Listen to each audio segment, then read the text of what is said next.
Hello dear all, welcome to our channel Smart Indian Model School. Smart Indian Model School present Smart Indian EduFun classes. EduFun online classes includes course studies of playgroup to class 12, emotional and communication skills, happiness classes and DIY activities. Hello everyone, here we are back again with our environmental studies of class 5th. Yesterday we have started chapter 9 food production, that is based on food, water and shelter. Yesterday we have done this crossword down and across, जिसमें हमने सीखा था अभी तक का आपने जितनी बार भी चैप्टर नंबर 9 फूड प्रोडक्शन पढ़ा हुआ है क्लास 1 से लेकर 4 तक, उसके बेसिस पे आपसे क्वेश्चंस पूछे गए थे। फिर हमने पढ़ा था फार्मिंग क्या होता है। फार्मिंग मतलब हिंदी में जनरल वे से फार्मिंग क्या, खेती। कौन करते हैं? फार्मर्स करते हैं खेती, ठीक है। And then the process of farming includes the factors responsible for the growing type of crops. Different type of crops are grown in particular region depending upon the several factors. Several factors कौन कौन से हैं? Soil की type और soil की quality क्या होती है, हमने पढ़ा था। फिर उस रीजन का क्लाइमेट कैसा है, ठंडा है, गर्म है या बारिश वाला है। इरिगेशन फैसिलिटीज़, वहाँ पे पानी की फैसिलिटीज़ अवेलेबल हैं या नहीं। आज हम पढ़ने जा रहे हैं कि what are the steps that involve in the process of farming. Farming में कौन कौन से इन्वॉल्व होते हैं। So the very first step that is involved in the process of farming is the preparing the soil. Soil कैसे prepare करते हैं देख सकते हैं। जैसे ये हो रहा है farming with the help of these two ox, और ये थोड़ा बेसिक पुराना मेथड है और ये थोड़ा नया मेथड आ गया है ट्रैक्टर की हेल्प से। आप देख सकते हैं, ये देखिए, ये ट्रैक्टर की हेल्प से सॉइल को लूजन किया जा रहा है, सॉइल में एयर भरी जा रही है, एरेट किया जा रहा है सॉइल को, ताकि उसके अंदर फिर हम जब सीड डालेंगे तो वो प्रॉपरली उसको स्पेस मिल जाए। तो ये इसको सॉइल को लूज़ कर रहे हैं, सॉइल को प्रिपेयर कर रहे हैं फॉर द फार्मिंग। तो फर्स्ट स्टेप क्या है सॉइल को फार्मिंग का?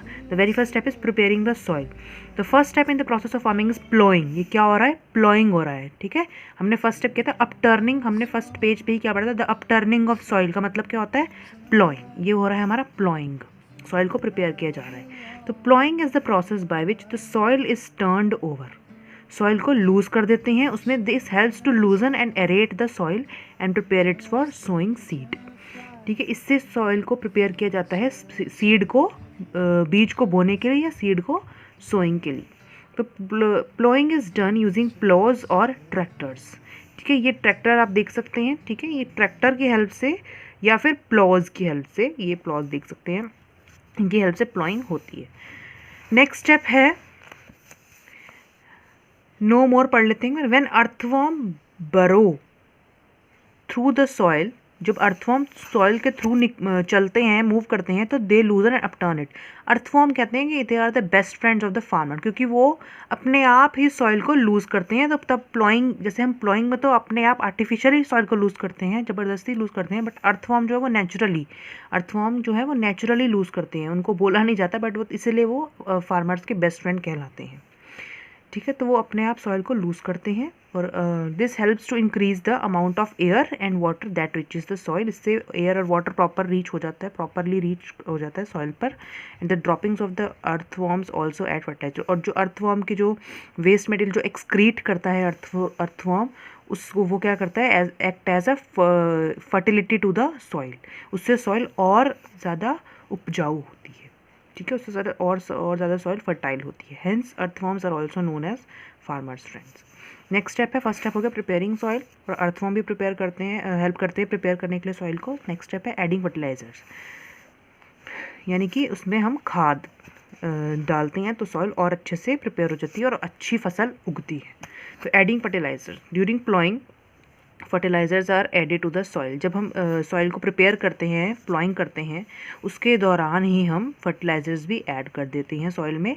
फर्टिलाइज़र्स होते क्या हैं? Fertilisers are the substance that provide nutrients for the plants to grow. जो प्लांट्स को ग्रो होने के लिए प्रॉपर न्यूट्रिएंट्स चाहिए, वो कहाँ से मिलते हैं? फर्टिलाइज़र से मिलते हैं। तो they can be in the form of chemical fertilisers, manure और कंपोस्ट, खाद, ठीक है। वो या तो वो केमिकली भी प्रिपेयर की जाती है, फर्टिलाइज़र खाद केमिकल से भी बनती है, या फिर नेचुरल मैन्योर और कंपोस्ट जो भी किचन वेस्ट होता है किसी भी वेजिटेबल्स के, जो हम वेजिटेबल बनाते हैं उसके पील्स, उसके छिलके जो बच जाते हैं, फ्रूट्स के जो पील्स छिलके बच जाते हैं, या और भी वेस्ट मटेरियल जो होता है जो कि डिकम्पोज हो जाता है, उसको जब हम वेस्ट को घर से बाहर फेंक देते हैं तो वो कई बार जो होते हैं वो गार्बेज कलेक्ट करने वाले उसको कलेक्ट करते हैं और उसका फिर कंपोस्ट पिट में डाल के उसको कंपोस्ट बना के मैन्योर बना के उसका फिर एज अ खाद उसको हम बना देते हैं। थर्ड स्टेप है सोइंग द सीड्स। अब बीज को बोना कैसे है। Once the field is ready, जैसे ही जो फील्ड रेडी हो गई है क्रॉप्स ग्रो करने के लिए, the farmers sow the seed, उसी टाइम फार्मर्स जो होते हैं वो बीज को बो देते हैं। There are different methods of sowing seed. अब सीड को बोना कैसे है, बीज को बोना कैसे है, उसके मेथड अलग अलग हैं। या तो वो मशीन से बोते हैं या फिर वो हाथ से ही फेंक देते हैं।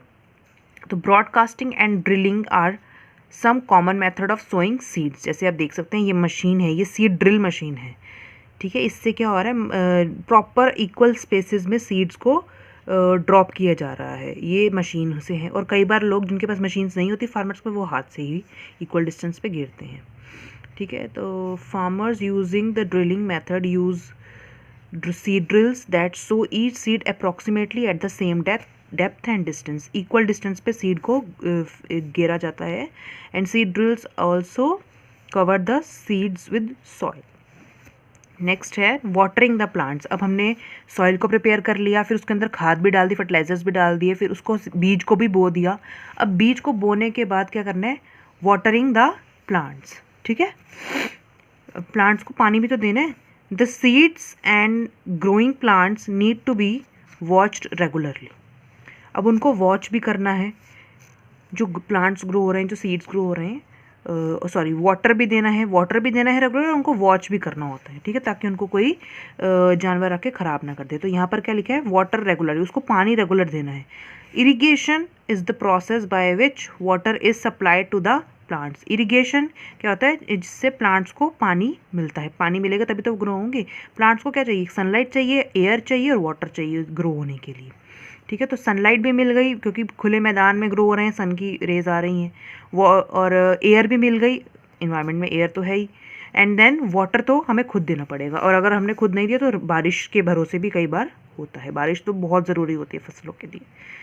तो earlier farmers used to depend only on the rains. ये देखिए लाइन लिखी है इन्होंने। पहले क्या होता था, पहले लोगों के फार्मर्स के पास पानी की फैसिलिटी थोड़ी कम होती थी, तो वो सिर्फ बारिश के भरोसे बैठे रहते थे कि बारिश होगी तो हमारी फसल अच्छी होगी। हाउएवर अब आजकल क्या है, bigger farms use irrigation system by which water is supply to the crops regular. जैसे ट्यूबवेल हो गया, ट्यूबवेल से क्या होता है, पानी जो है वो रेगुलर जाता रहता है। There are different methods of irrigation. Irrigation के भी अलग अलग मेथड है, बारिश के भरोसे नहीं रह सकते अब, ठीक है।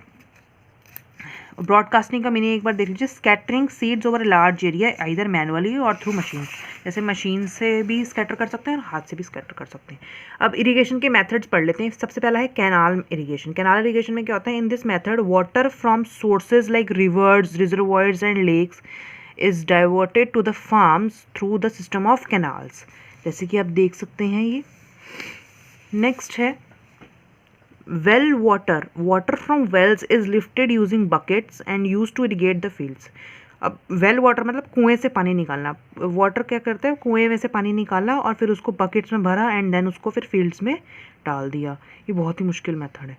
At times electrical pumps are used to lift water. पहले क्या होता था, पम्प्स होते थे, पम्प से फिर पानी को था इरीगेशन सिस्टम बनाया जाता था, फिर पानी फसलों में दिया जाता था।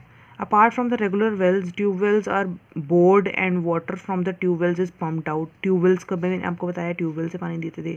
नेक्स्ट है द पर्शियन व्हील और rahat dhekli and swing baskets are Asian devices use to lift water from the large wells. जैसे आप देख सकते हैं ये क्या है, ये पर्शियन व्हील है, ये मेथड है एक। इसमें क्या हो रहा है, वाटर क्या किया जा रहा है, स्विंग बास्केट से निकाला जा रहा है, लिफ्ट किया जा रहा है पानी को लार्ज वेल्स से, ठीक है। नेक्स्ट है स्प्रिंकलर सिस्टम। स्प्रिंकलर सिस्टम क्या है, it is a modern method of irrigation in which water is pumped to the farms through the pipes and then spread using sprinklers at regular intervals. And then क्या है drip irrigation. Drip irrigation से क्या होता है, सीधा पानी कहाँ जाता है, क्रॉप्स के रूट्स तक। रूट्स पे तो हमें पानी पहुंचाना होता है मेन, तो रूट्स तक पानी पहुंच गया, दैट मीन्स हमारा जो है क्रॉप जो भी ग्रो हो गई।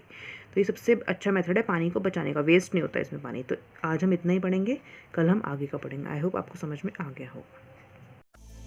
यदि आपको हमारा वीडियो अच्छा लगा हो तो आगे की वीडियो की नोटिफिकेशन प्राप्त करने के लिए कृपया बेल बटन दबाएं और चैनल सब्सक्राइब करना ना भूलें। Please subscribe our channel of Edufun classes. Thank you for watching.